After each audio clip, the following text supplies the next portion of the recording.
नमस्कार। आज हम पढ़ने वाले हैं अध्याय 4 मुग़ल साम्राज्य। इससे पहले अध्याय में हमने दिल्ली सल्तनत को पढ़ा।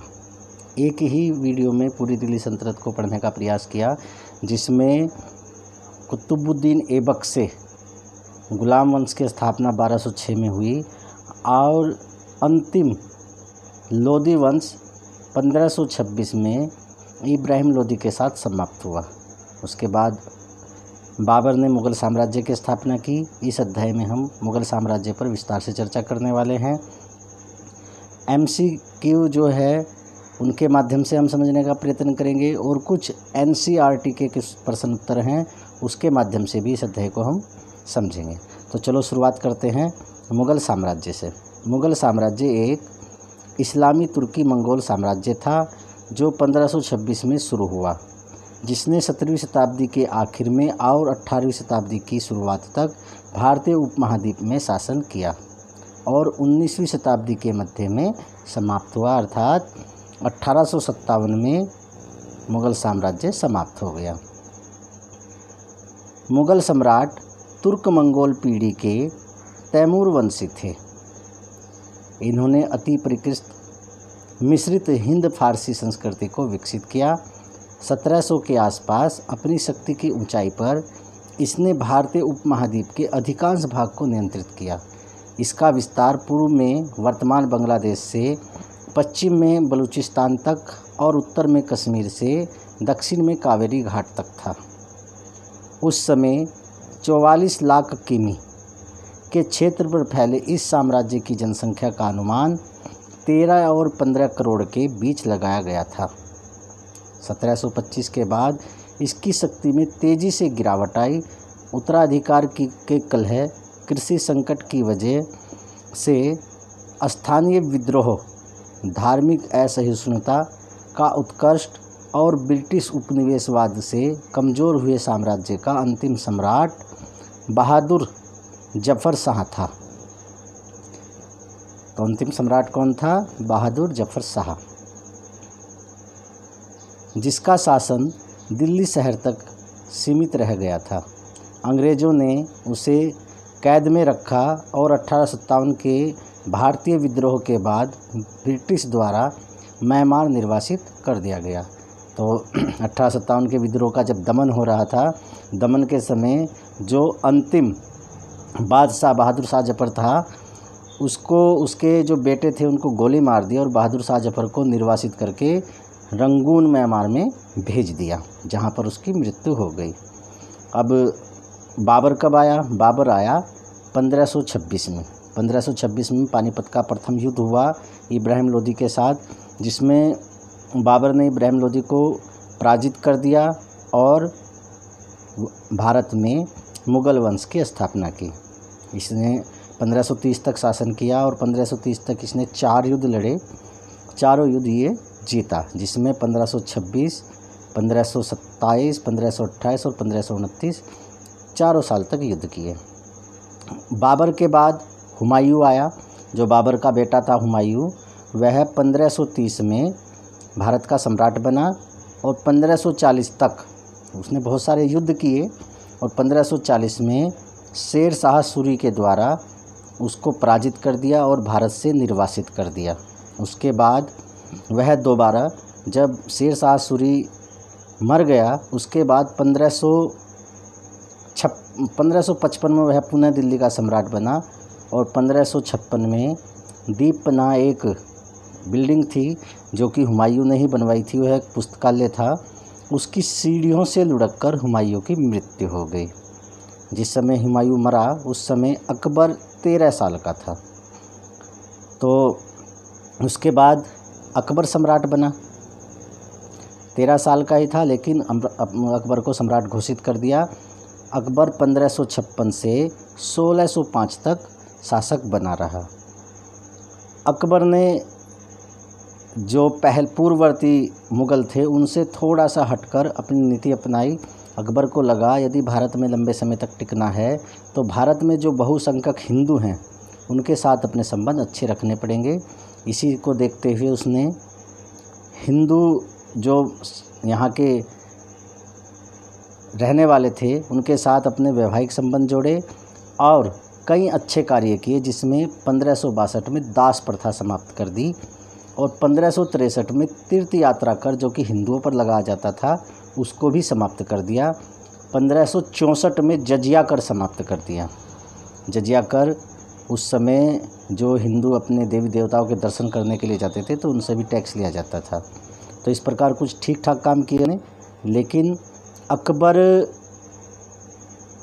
स्टार्ट से ही विलासिता में डूबा हुआ था।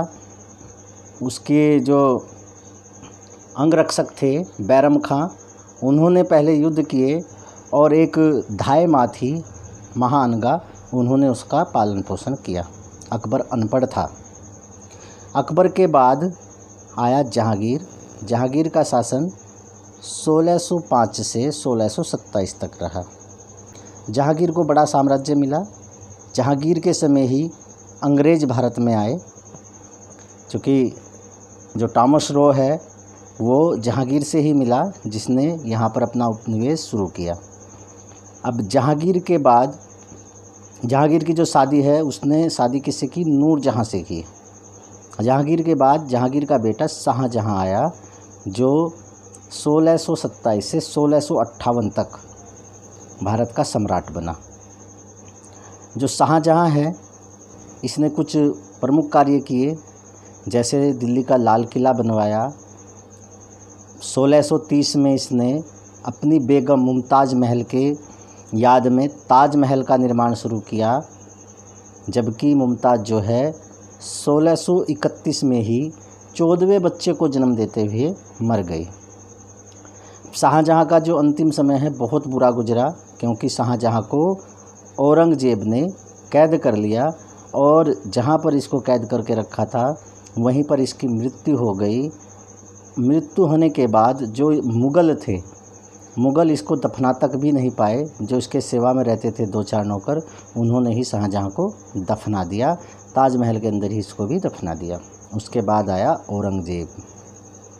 औरंगजेब का शासन 1558 से 1707 तक था। यह मुग़लों का अंतिम बादशाह कह सकते हैं, जो प्रमुख था, जिसने बड़े क्षेत्र पर शासन किया। इसके बाद जितने भी मुग़ल शासक हुए वो सभी अयोग्य हुए। औरंगजेब बहुत क्रूर था। वह इस्लाम कट्टरपंथियों में विश्वास रखता था और उसको लगता था कि केवल इस्लाम ही धरती पर रहना चाहिए, शेष को धरती पर रहने का कोई अधिकार नहीं। इस कारण उसने बहुत सारे हिंदुओं को कटवाया, बहुत सारे मंदिर तोड़े। मंदिर तो हिंदुओं के साथ तो सभी ने लगभग अत्याचार किया, लेकिन इसने सबसे ज़्यादा किया मुग़लों में। अब औरंगजेब की मृत्यु के बाद बहादुर शाह प्रथम, जो 1707 से 1712 तक, इस तरह अगर हम नीचे देखते जाएं तो बहुत सारे मुग़ल बादशाह आए। बहादुर शाह प्रथम, जहांदार शाह, फर्रुख खसियर जो 1713 से 1719 तक रहा, रफ़ी उद दरजत ये 1719 और रफ़ी उद दौलत ये 1719 के दोनों 1719 में शासक बने और 1719 में दोनों मारे गए, क्योंकि आपस में ही लड़ कर मरते रहे। कोई भी योग्य शासक नहीं आया। उसके बाद जो थोड़ा बहुत ठीक था, मोहम्मद शाह 1719 से 1748 तक यह शासन करने में कामयाब रहा। मोहम्मद शाह को एक रंगीला बादशाह भी कहा जाता था, क्योंकि यह जब राज दरबार में आता था तो कभी कभी यह स्त्री का वेश बनाकर आता था और पूरा श्रृंगार करके राज दरबार में आता था। इस तरह का अटपटा सा शासक था मोहम्मद शाह। उसके बाद अहमद शाह बहादुर आया। अहमद शाह बहादुर के बाद आलमगीर। जब ये आलमगीर द्वितीय आया, इसका संघर्ष जो है अंग्रेज़ों के साथ होता चला गया। अब अंग्रेज़ों ने शिकंजा कस लिया और बाद में ये जो शासक हैं आलम शाह द्वितीय, अकबर शाह द्वितीय, बहादुर शाह जफर, ये नाम मात्र के शासक थे। बहादुर शाह जफर 1837 से 1857 तक शासक बना रहा, लेकिन इसका शासन केवल लाल किले के अंदर ही चलता था। बाकी इसको अंग्रेज़ पेंशन देते थे, अंग्रेज़ से जो पेंशन से इसको पैसा आता था उसी से अपना जीवन चलाता था। इस प्रकार मुग़ल साम्राज्य बहादुर शाह जफर के साथ ही समाप्त हो गया। अब इसमें कुछ पाठ्यगत प्रश्न उत्तर हैं, उनके माध्यम से देखते हैं, चर्चा करते हैं। पहला प्रश्न, राजपूतों के साथ मुग़लों के शादियों के कुछ उदाहरण दें। जो राजपूत हैं उनकी कुछ मुग़लों के साथ शादियाँ हुई। मुग़ल सम्राटों ने राजपूतों की राजकुमारियाँ थी उनसे शादियाँ की। वो कौन कौन थी देख लेते हैं। उत्तर, जहांगीर की माँ और अकबर की पत्नी कछवा की राजकुमारी थी।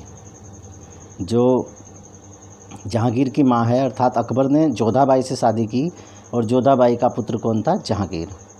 वह अंबर वर्तमान जयपुर के राजपूत शासक की पुत्री थी। फिर उसके बाद शाहजहां की माँ और जहांगीर की पत्नी एक राठौर राजकुमारी थी। अर्थात जहांगीर ने बहुत सारी शादियाँ की। नूरजहाँ उसकी मनपसंद पत्नी रही होगी, बेगम रही होगी, लेकिन शाहजहां जिससे पैदा हुआ जहांगीर की वह पत्नी कौन थी? वो राठौर राजकुमारी थी। वह मारवाड़ जोधपुर के राजपूत शासक की पुत्री थी। उस प्रश्न नंबर 2 देखते हैं। अकबर और औरंगजेब के शासनकाल के मनसबदारों की संख्या की तुलना कीजिए। जो मनसबदार है वह एक पद था, बड़ा पद था। तो अकबर के मनसबदार और औरंगजेब के मनसबदारों की तुलना करनी है। उत्तर में देख लेते हैं। 5000 जात वाले अभिजातों का दर्जा 1000 जात वाले अभिजातों से ऊंचा था। चूँकि जिसको 5000 का जात का पद मिल जाता था तो वह तो 1000 के जात से ऊंचा होगा ही। यानी कि जो जितना बड़ा पद होता था उसको उतनी बड़ा जात मिल जाता था। अकबर के शासनकाल में 29 ऐसे मनसबदार थे। अकबर के शासनकाल में 29 ऐसे मनसबदार थे जो 5000 जात की पदवी के थे। यानी कि 5000 जात जो दी गई थी ऐसे केवल 29 मनसबदार थे। जबकि औरंगजेब के शासनकाल तक ऐसे मनसबदारों की संख्या 79 हो गई। अर्थात अकबर के बाद ये बढ़ते चले गए। औरंगजेब के शासनकाल में सबसे ज़्यादा थे, क्योंकि औरंगजेब का शासन क्षेत्र भी सबसे ज़्यादा था और उसमें मनसबदारों की संख्या कितनी हो गई? ऐसे जो 5000 जिनको कह सकते हैं 79। प्रश्न 3, अकबर और आईने अकबरी के बारे में व्याख्या करें। अकबरनामा और आईने अकबरी के बारे में व्याख्या करें। मूलतः तो यह एक ही किताब थी, लेकिन फिर भी इसके विषय में देखते हैं क्या लिखा है। अकबर ने अपने करीबी मित्र और दरबारी अबुल फजल को आदेश दिया कि वह उसके शासनकाल का इतिहास लिखे। अबुल फजल ने यह इतिहास 3 जिल्दों में लिखा और उसको शीर्षक दिया अकबरनामा। पहली जिल्द में अकबर के पूर्वजों का बयान है, अर्थात पूर्वजों का वर्णन है, और दूसरी अकबर के शासनकाल की घटनाओं का विवरण देती है। तीसरी जिल्द आईने अकबरी है। तीसरी जिल्द क्या है? आईने अकबरी। इसमें अकबर के प्रशासन, घराने, सेना, राजस्व और साम्राज्य के भूगोल का ब्यौरा मिलता है। इसमें समकालीन भारत के कुछ लोगों की परंपराओं और संस्कृतियों का भी विस्तृत वर्णन है। आईने अकबरी का सबसे रोचक आयाम विविध प्रकार की चीज़ों, फसलों, पैदावार, कीमतों, मजदूरी और राजस्व का सांख्यिकीय विवरण इसके अंतर्गत है। जो आईने अकबरी है, आईने अकबरी अकबरनामा का ही एक भाग है, चूँकि अकबरनामा को 3 भागों में अबुल फजल ने लिखा था। अब जो पाठ्य पुस्तक है उसके अभ्यास के प्रश्न उत्तर है उसको देख लेते हैं। प्रश्न 1 के लिए यहाँ देखेंगे हम। प्रश्न 1 यहाँ पर है, ये रहा। सही जोड़े बनाइए। प्रश्न 1 में क्या करना है? सही मिलान करना है। तो सबसे पहले देखते हैं मनसब। मनसब क्या था? मनसब एक पद था। क्या था? एक पद था जिसको हम 5000 जात या 1000 जात, कुछ इस तरह का पद था जिसको मनसबदार भी कहते थे। मनसब क्या था? एक पद। मंगोल जो है ये उजबेग के थे। कहाँ थे? उजबेग। मंगोल के साथ किसका संबंध था? उजबेग का। सिसोदिया राजपूत मेवाड़ के थे। कहाँ के थे? मेवाड़। जो मेवाड़ के राजपूत थे उनको सिसोदिया कहा जाता था, वो सिसोदिया वंश के थे। फिर है राठौर राजपूत। जो राठौर राजपूत थे वो मारवाड़ के थे। जो मारवाड़ में जितने भी राजपूत रहते थे वो सभी के सभी राठौर थे। नूरजहाँ जहांगीर की बेगम थी। और सूबेदार क्या था? सूबेदार एक गवर्नर की भांति कार्य करने वाला पद था। तो ठीक है, इधर इसके उत्तर भी दिए हैं, आप यहाँ से मिला लेंगे, इसको कर लेंगे। अब प्रश्न नंबर 2 देख लेते हैं। रिक्त स्थान भरे। रिक्त स्थानों की पूर्ति करनी है। अकबर के सौतेले भाई मिर्ज़ा हाकिम के राज्य की राजधानी थी। जो मिर्ज़ा हाकिम है उसकी राजधानी काबुल थी। ये अकबर का सौतेला भाई था और ये काबुल को ही इसने अपनी राजधानी बनाया था, जिसके साथ अकबर के भी 1-2 बार संघर्ष हुए। प्रश्न ख, दक्कन की 5 सल्तनत, दक्कन के अंदर 5 सल्तनत थी, बरार, खानदेश, अहमदनगर, 2 और थी, एक बीजापुर और एक गोलकुंडा। तो इसमें बीजापुर आएगा, इसमें गोलकुंडा आएगा, नीचे उत्तर दे रखे हैं उसमें से भी देख लेंगे आप। तो 5 सल्तनत कौन कौन सी थी? बरार, खानदेश, अहमदनगर, बीजापुर और गोलकुंडा थी। ग क्वेश्चन, यदि जाट एक मनसबदार के पद और वेतन का द्योतक था तो सवार क्या था? सैन्य और उसके अधिकार। सैन्य यानी कि सैन्य और उत्तरदायित्व को दिखाता है। यहाँ पर उत्तर दे रखा, देख लेंगे, इसमें सैन्य आएगा और इसमें उत्तरदायित्व को दिखाता है। अब घ क्वेश्चन है, अकबर के दोस्त और सलाहकार अबुल फजल ने के विचारों को गढ़ने में मदद की, जिसके द्वारा वह विभिन्न धर्मों, संस्कृति और जातियों से बने समाज पर राज्य कर सका। जो अबुल फजल था, अबुल फजल की सलाह पर अकबर ने एक नीति अपनाई थी, सुलह कुल की नीति। उसको क्या कहते थे? सुलह कुल की नीति के विचारों को, यहाँ सुलह कुल आ जाएगा। ये सुलह कुल क्या था? अकबर ने जितने भी प्रमुख धर्म थे, उनके जो धर्माचार्य थे, उनको एक स्थान पर बुलाता था और उनसे धर्म पर चर्चा कराता था। तो इस नीति को क्या कहा? सुलह कुल की नीति कहलाई अकबर की। और ये सुलह कुल की नीति के आधार पर ही अकबर को पता चला कि अगर भारत में शासन करना है तो यहाँ के जितने लोग हैं उन सबको सम्मान देना पड़ेगा और सभी धर्मों को बराबर सम्मान देना पड़ेगा, तभी सभी लोग खुश भी रह पाएंगे और शासन भी ठीक चलेगा। मुग़ल राज्य के अधीन आने वाले केंद्रीय प्रांत कौन से थे? तो मुग़ल राज्य के अधीन आने वाले केंद्रीय प्रांत कौन कौन से थे? एक दिल्ली था और एक आगरा था, और इसी में मुग़लों की राजधानी रही, कभी आगरा रही तो कभी दिल्ली रही। प्रश्न 4, मनसबदार और जागीर में क्या संबंध था? जो मनसबदार और जागीर है, दोनों में संबंध था, दोनों में अंतर भी था, लेकिन क्या था उसको देख लेते हैं। उत्तर, मनसबदार अपना वेतन राजस्व एकत्र करने वाली भूमि के रूप में पाते थे, जिन्हें जागीर कहते थे, और जो तकरीबन इक्ताओं के समान थी। परंतु मनसबदार मुक्तियों से भिन्न अपने जागीरों पर नहीं रहते थे और न ही उन पर प्रशासन करते थे। उनके पास अपनी जागीरों से केवल राजस्व एकत्र करने का अधिकार था। वह राजस्व उनके नौकर उनके लिए एकत्रित करते थे, जबकि वे स्वयं देश के किसी अन्य भाग में सेवारत रहते थे। तो इससे स्पष्ट हो जाता है कि दोनों में क्या संबंध था।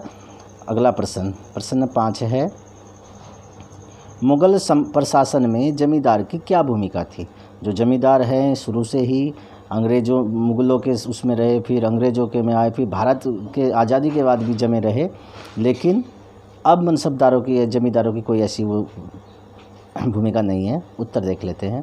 मुग़लों की आमदनी का प्रमुख साधन किसानों की उपज से मिलने वाला राजस्व था। अधिकतर स्थानों पर किसान ग्रामीण कुलीनों यानी जमींदारों को अपना राजस्व देते थे।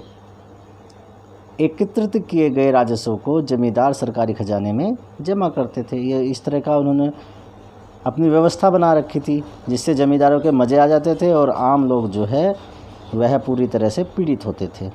प्रश्न 6, शासन प्रशासन संबंधी अकबर के विचारों के निर्माण में धार्मिक विद्वानों ने से होने वाली चर्चाएं कितनी महत्वपूर्ण थी? ये चर्चाएं बहुत महत्वपूर्ण थी, जिसके बेस पर अकबर कामयाब हो गया।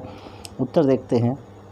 अकबर के विचारों के निर्माण में धार्मिक विद्वानों से होने वाली चर्चाएं निम्न प्रकार महत्वपूर्ण थी। नंबर 1 करके डालेंगे इसको। धार्मिक चर्चाओं और परिचर्चाओं से अकबर को ज्ञात हुआ कि धार्मिक कट्टरता प्रजा के विभाजन और असामंजस्य के लिए उत्तरदायी होती है। नंबर 2, ये अनुभव अकबर को सुलह कुल या सर्वत्र शांति के विचार की ओर ले गया।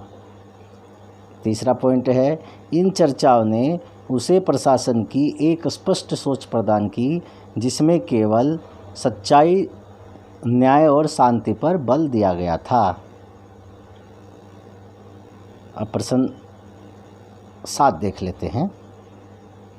मुगलों ने खुद को मंगोल की अपेक्षा तैमूर के वंशज होने पर क्यों बल दिया? वैसे तो जो मंगोल थे और तैमूर थे दोनों के दोनों ही बड़े कठोर थे, लेकिन फिर भी जो मुग़ल थे वो अपने आप को मुग़लों से चिढ़ते, मंगोल कहने से चिढ़ते थे और तैमूर के वंशज होने पर गर्व महसूस करते थे। ऐसा क्यों? देखते हैं उत्तर। मुग़ल 2 महान शासक वंशों के वंशज थे। माता की ओर से मंगोल शासक चंगेज खां के वंशज थे। पिता की ओर से ईरान, इराक और एवं वर्तमान तुर्की के शासक तैमूर के वंशज थे। परंतु मुग़ल अपने आप को मंगोल या मुग़ल कहलवाना पसंद नहीं करते थे। ऐसा इसलिए था क्योंकि चंगेज खान से जुड़ी स्मृतियाँ सैकड़ों व्यक्तियों के नरसंहार से संबंधित थी। चंगेज खान ने सैकड़ों लोगों को मारा, लेकिन जिन लोगों को मारा इसमें हिंदू के साथ साथ मुस्लिम भी थे। दूसरी तरफ मुग़ल तैमूर वंशज होने पर गर्व का अनुभव करते थे क्योंकि इनके इस महान पूर्वज ने 1398 में दिल्ली पर कब्जा कर लिया था। जो तैमूर था जिस पर ये गर्व महसूस करते हैं, ये इतना भयंकर कठोर था, 1398 पूरी तरह से तहस नहस कर दिया। और दिल्ली को तहस नहस करने के बाद इसने इतनी लूट खसोट मचाई कि दिल्ली में कुछ भी नहीं छोड़ा। जितनी महिलाएं और लड़कियां थी सबको इकट्ठा कर लिया, अपने हरम में भेज दिया। जितने पुरुष थे और बच्चे थे उनको सबको मरवा दिया। यह दिल्ली से हरिद्वार के लिए भी आया, उत्तराखंड के हरिद्वार में आया। जहाँ जहाँ से ये आता गया वहाँ वहाँ से लोगों को मारकर उनकी जो मुंडी है, ऊपर का जो सिर है, उससे मीनार बनाता चला आया। और इस पर मुग़ल क्या करते हैं, आज इस पर गर्व महसूस करते हैं। और एक हमारे देश की फिल्म अभिनेत्री जिसने अपने बेटे का नाम तैमूर रखा, आप जानते हैं कौन है? करीना कपूर। तो करीना कपूर को इतिहास पढ़ना चाहिए, उसको पढ़ना चाहिए कि तैमूर कितना कठोर, कितना दरिद्र व्यक्ति था। आगे पढ़ते हैं।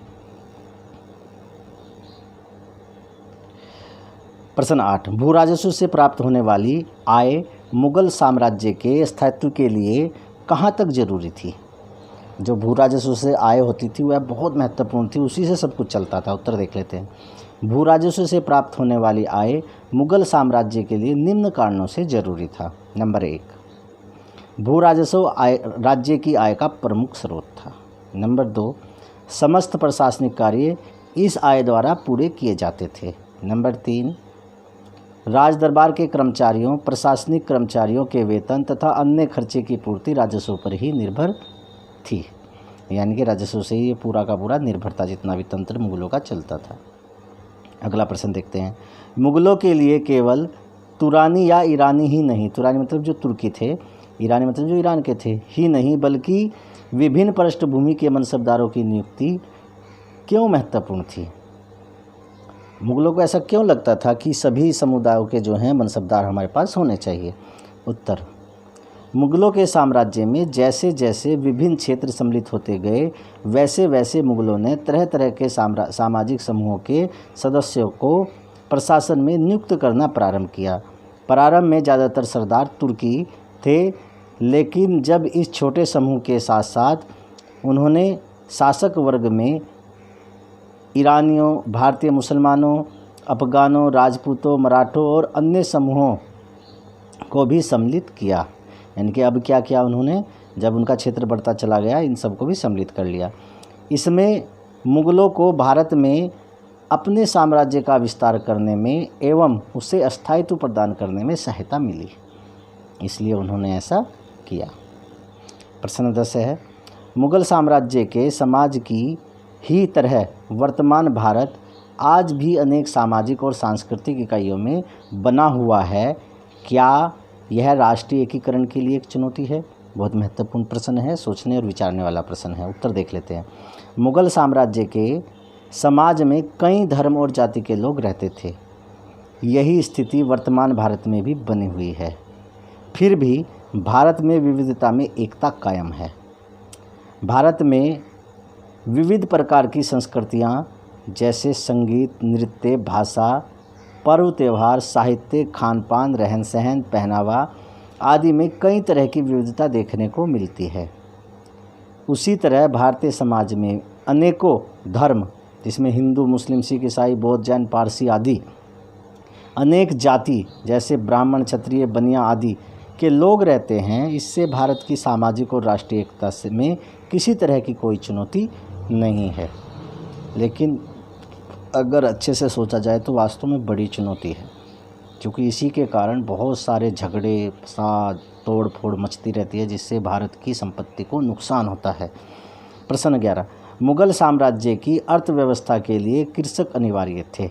क्या आप सोचते हैं कि वे आज भी इतने ही महत्वपूर्ण हैं? भाई, किसान के बिना कैसे जीवन चलेगा? क्या आज भारत में अमीर और गरीब के बीच आय का फासला है, अलग अलग शब्द कर दें, का फासला मुगलों के काल की अपेक्षा कहीं अधिक बढ़ गया? चलो विचार करते हैं, उत्तर में देखते हैं क्या है। मुगल साम्राज्य की अर्थव्यवस्था कृषि पर आधारित थी। वर्तमान अर्थव्यवस्था भी कृषि पर आधारित है, लेकिन राष्ट्रीय आय में कृषि का योगदान धीरे धीरे घटता जा रहा है और दूसरे क्षेत्र जैसे उद्योग, संचार, सूचना प्रौद्योगिकी, यातायात, व्यापार, पर्यटन एवं अन्य सेवा क्षेत्र का योगदान बढ़ता जा रहा है। वर्तमान में अमीर और गरीब के बीच का अंतर मुगल साम्राज्य की तुलना में अधिक बढ़ा है। मुगल काल में 5.6% व्यक्ति कुल संसाधनों के मात्र 61.5% का उपभोग करते थे, जबकि आज लगभग 5% व्यक्ति देश के लगभग 90% संसाधनों का उपभोग करते हैं।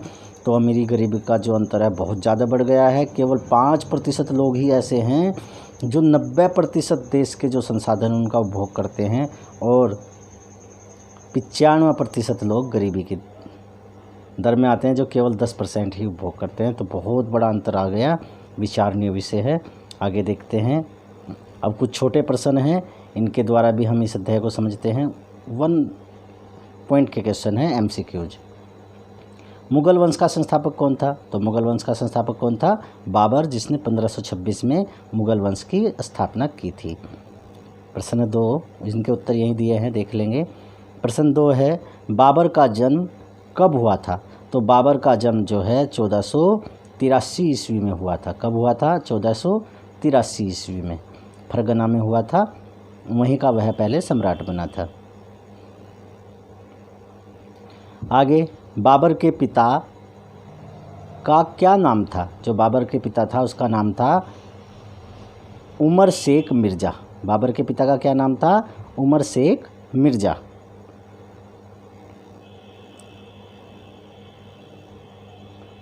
प्रश्न 4 है, बाबर के पिता उमर शेख मिर्ज़ा कौन से राज्य के शासक थे? तो किसके शासक थे? वो फरगना के शासक थे। प्रश्न 5 है, बाबर फरगना की गद्दी पर कब बैठा? तो बाबर फरगना की गद्दी पर कब बैठा? 8 जून 1994 को। कब बैठा? 8 जून 1994 को जो है बाबर फरगना की गद्दी पर बैठा, शासक बना। प्रश्न 6, बाबर ने शहंशाह की उपाधि कब धारण की? तो शहंशाह की उपाधि कब धारण की बाबर ने? 1507 में। कब धारण की? 1507 में। बाबर के कितने पुत्र थे? अगला प्रश्न है, बाबर के कितने पुत्र थे? अभी हमने बात की बाबर के कितने पुत्र थे, तो बाबर के 4 पुत्र थे। कितने पुत्र थे? 4। इसमें दिया है 2, 3, तो 4 पुत्र थे। बाबर के पुत्रों के क्या क्या नाम थे? तो बाबर के पुत्रों के जो 4 पुत्र थे बाबर के, उनका नाम एक का हुमायूं, कामरान, अस्करी और हिंदाल। ये 4 पुत्र थे। कौन कौन से? हुमायूं, कामरान, अस्करी और हिंदाल, ये बाबर के 4 पुत्र थे, जिसमें से सबसे बड़ा हुमायूं था, इसलिए हुमायूं को ही उसने अपना उत्तराधिकारी बनाया और हुमायूं ही सम्राट बना पहले।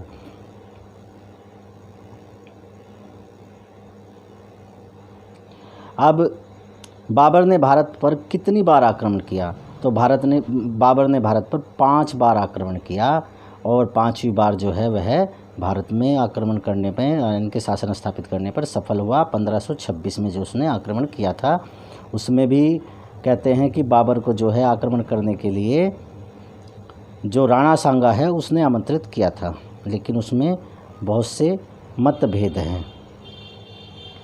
बाबर के द्वारा कौन कौन से हैं?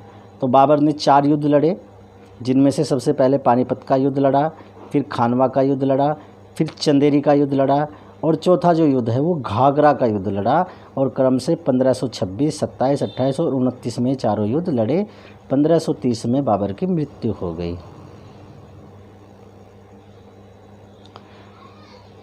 क्वेश्चन 11 है, पानीपत की लड़ाई कब और किसके बीच हुई? कौन विजेता हुआ? तो पानीपत की लड़ाई 21 मार्च, याद रखेंगे कब हुई? 21 मार्च 1526 ईस्वी में इब्राहिम लोदी एवं बाबर के बीच हुई, जिसका विजेता कौन था? बाबर था। तो कब हुई? 21 मार्च 1526 में इब्राहिम लोदी और बाबर के बीच में पानीपत का युद्ध हुआ, जिसमें बाबर विजयी हुआ। खानवा की लड़ाई किस किस के बीच में हुई? तो राणा सांगा और बाबर के बीच 17 मार्च 1527 को। पहली 21 अप्रैल, दूसरी लड़ाई 17 मार्च। 1 साल के बाद लगभग राणा सांगा और बाबर के बीच युद्ध हुआ और इस युद्ध में कौन विजयी हुआ? बाबर ही विजयी हुआ। और इस युद्ध का क्या नाम रखा गया? खानवा का युद्ध। फिर उसके बाद यही प्रश्न इस तरह आता, चंदेरी का युद्ध कब और किसके बीच हुआ? तो चंदेरी का युद्ध जो है बाबर के बीच हुआ और मेदिनी राय के बीच हुआ। चंदेरी का युद्ध कब हुआ? ये जनवरी में हुआ, बिल्कुल सर्दी में हुआ। 29 जनवरी 1528 ईस्वी को मेदिनी राय, क्योंकि मेदिनी राय ने राणा सांगा का साथ दिया था, तो फिर उसके बाद मेदिनी राय पर भी बाबर ने आक्रमण किया, जिसमें चंदेरी का युद्ध हुआ। इस युद्ध में मेदिनी राय है उसकी जो 2 पुत्रियाँ थी उनको बाबर जो है उठा लाया था, जिसमें से उसने उसको अपने जो युवराज थे उनमें उनको बांट दिया था। उसके बाद 14वां क्वेश्चन, घाघरा की लड़ाई कब और किसके बीच हुई? जो घाघरा की लड़ाई है वो कब हुई थी? 6 मई 1529 को अफगान और बाबर के बीच में हुई। अफगानों में कौन था उस समय? अफगानों में कई अफगान थे, नाम मुझे ध्यान नहीं आ रहा है, बाद में बताऊंगा। उसके बाद 15वां क्वेश्चन, मध्यकाल का प्रथम शासक कौन था? तो मध्यकाल का जो प्रथम शासक है वह इब्राहिम लोदी था, जिससे मध्यकाल मानते हैं। मध्यकाल कहाँ से शुरू मानते हैं? इब्राहिम लोदी से मानते हैं। इतिहास का जैसा बंटवारा किया है। प्रश्न 16 है, बाबर को कलंदर की उपाधि क्यों दी गई? बाबर को कलंदर की उपाधि उसकी उदारता के लिए दी गई। कहते हैं कि बाबर बहुत उदार था, लेकिन उदार वो केवल मुसलमानों के लिए था, कलंदर कहा गया। प्रश्न 17 है, खानवा युद्ध विजय के बाद बाबर ने कौन सी उपाधि धारण की? तो खानवा युद्ध के बाद बाबर ने गाजी की उपाधि धारण की। गाजी का मतलब उसको गाजी की उपाधि मिलती है जो बहुत ज़्यादा काफिरों को मार देता है, बहुत से काफिरों का कत्ल कर देता है, तो उसको इस्लाम में गाजी कहा जाता है। और काफिर कौन होते हैं? काफिर वो होते हैं जो गैर इस्लामिक होते हैं, जो इस्लाम में विश्वास नहीं रखते। तो ऐसे लोगों को बाबर ने खूब मारा काटा, इसलिए उसको गाजी की उपाधि मिली खानवा के युद्ध के बाद। चूँकि खानवा के युद्ध में उसने बहुत सारे राजपूतों को काट दिया और राणा सांगा भी जो है उस युद्ध में पराजित हो गया। लेकिन इतिहासकार कहते हैं कि राणा सांगा पराजित नहीं हुआ था, एक संधि हुई थी। इतिहास में संधि हुई है राणा सांगा के साथ बाबर की। राणा सांगा पूरी तरह से हारा नहीं था। प्रश्न 18 है, राणा सांगा की मृत्यु कब और क्यों हुई? तो राणा सांगा की मृत्यु जो है जहर देने के कारण हुई थी। जहर देना इसमें आया 30 फरवरी 1526 ईस्वी को जहर देने के कारण राणा सांगा की मृत्यु हुई। चूँकि राणा सांगा को जहर दिया गया था, उस समय इस तरह के षड्यंत्र भी राजमहलों में खूब चलते थे, जिसके कारण जो है राणा सांगा मारा गया। प्रश्न बाबर की होगा, बाबर की मृत्यु कब और कहाँ हुई? जो बाबर है उसकी मृत्यु कब और कहाँ हुई? तो बाबर की मृत्यु जो है वह 26 दिसंबर 1530 को आगरा में हुई थी। कहाँ हुई थी? आगरा में हुई। पहले उसको आराम बाग में दफनाया गया, बाद में उसकी कोई प्रेमिका थी, उसकी एक पत्नी थी, जो उसकी अस्थियाँ जो है उनको निकाल कर काबुल ले गई और उसको काबुल दफनाया गया। 20वां क्वेश्चन है, प्रारंभ में बाबर के शव को कहाँ दफनाया गया? तो कहाँ दफनाया गया था प्रारंभ में बाबर के शव को? आराम बाग, आगरा में। आगरा के आराम बाग में बाबर को प्रारंभ में दफनाया गया था। प्रश्न 21 है, बाबर अपने शव को दफनाने के लिए किस स्थान को चुना था? जो बाबर है, बाबर ने अपने आप को दफनाने के लिए कौन सा स्थान चुन रखा था? तो उसने काबुल चुन रखा था। उसको भारत पसंद नहीं था। वो कहता था कि भारत के जो लोग हैं वो अच्छे नहीं हैं, भारत का पानी अच्छा नहीं है, यहाँ की प्रकृति अच्छी नहीं है, इसलिए उसने कहा कि मेरे मरने के बाद भी मुझे इस धरती पर मत दबाना। इस धरती से तो कभी उसको प्यार था ही नहीं, इसलिए उसने काबुल में अपने आप को दफनाने के लिए बोला और बाद में उसको काबुल में ही दफनाया भी गया।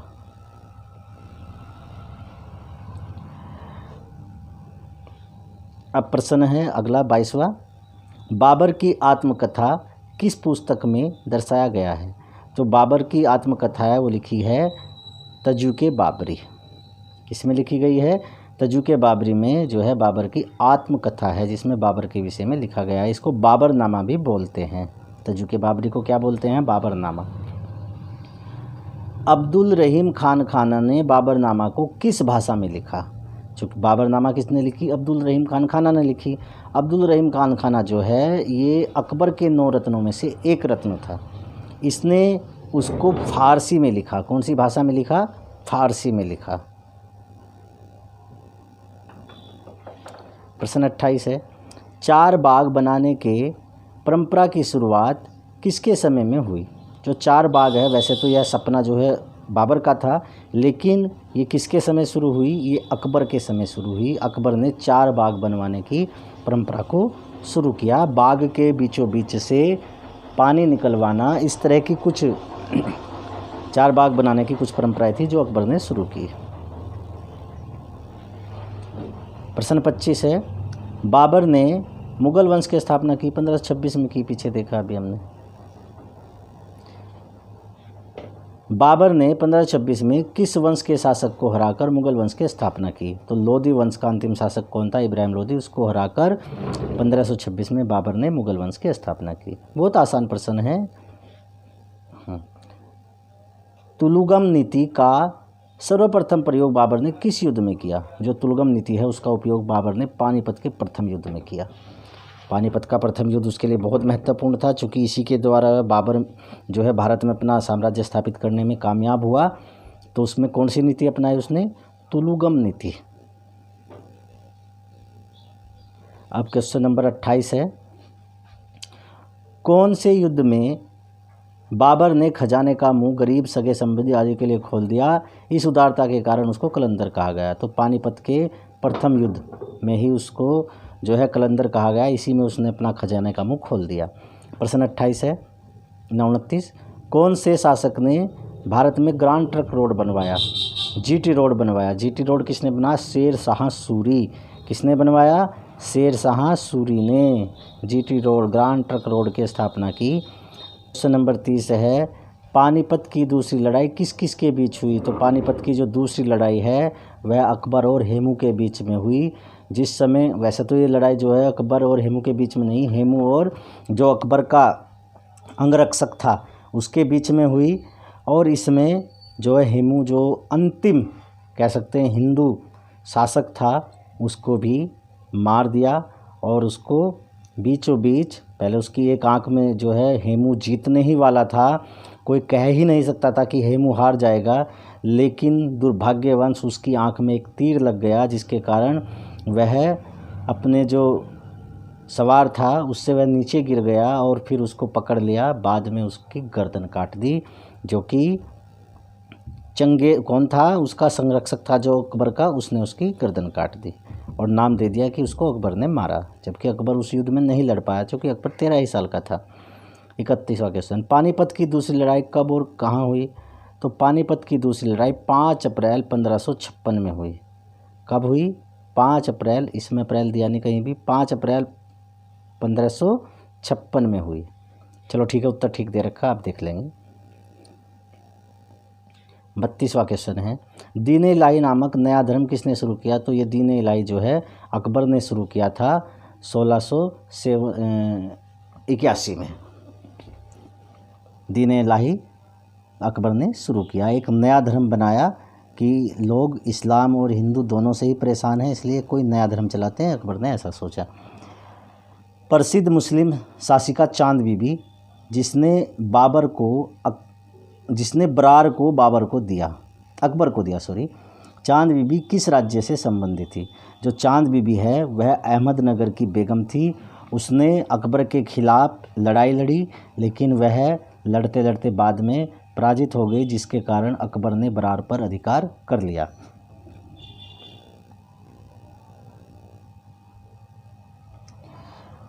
मनसबदार प्रणाली मुगल शासन व्यवस्था में किसने लागू की? तो मनसबदार प्रणाली जो है अकबर ने शुरू की। अकबर का एक नवरत्न था, उसने यह शुरू की थी, उसका नाम ध्यान में टोडरमल था। कौन था? टोडरमल। उसने मनसबदारी व्यवस्था शुरू की थी। महान संगीतज्ञ तानसेन किस दरबार से संबंधित था? तानसेन भी अकबर का ही नवरत्नों में से एक रत्न था, तो अकबर के दरबार से संबंधित था तानसेन। मुगल वंश काल की मुख्य राजभाषा कौन सी थी? तो मुख्य राजभाषा फारसी ही थी, क्योंकि फारसी सल्तनत काल से ही राजभाषा बनी हुई थी, तो मुगलों ने भी फारसी को ही अपनी राजभाषा बनाया।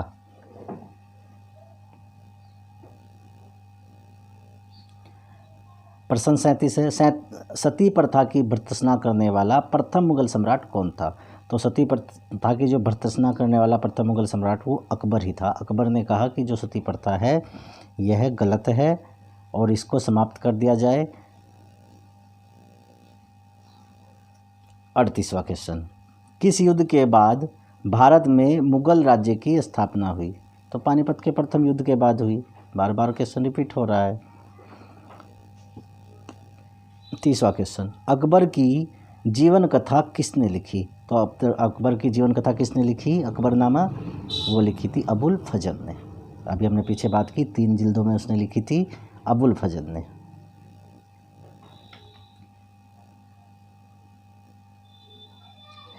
किस मुगल शासक ने भारत की ऋतुओं, फलों, वनस्पतियों और प्राणी जगत का विवरण अपनी डायरी में किया?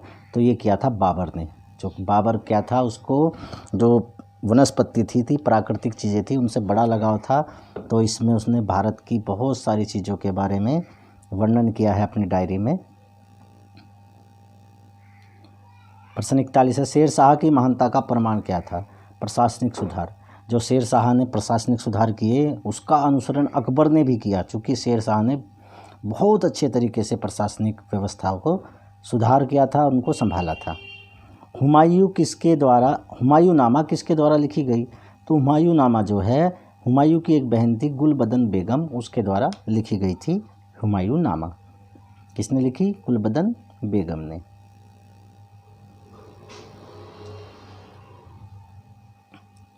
अकबर के शासनकाल में महाभारत को फारसी भाषा में अनुवाद किया गया, उस अनुवादित महाभारत का क्या नाम था? तो महाभारत का नाम था राजमनामा। तो राजमनामा जो है ये महाभारत का फारसी में नाम था जो अकबर ने अनुवाद कराया था। रजनामा भी आता है कहीं जगह इसका नाम। 44वां क्वेश्चन है, कौन से मुगल सम्राट ने सैयद भाइयों को गिराया? जो सैयद भाई थे उनको गिराया महारंगीला ने। ये सैयद भैया कौन थे?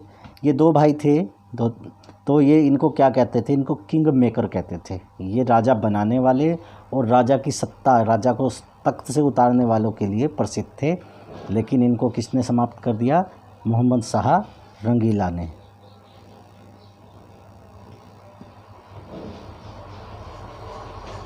मुगल वंश का अंतिम शासक कौन था?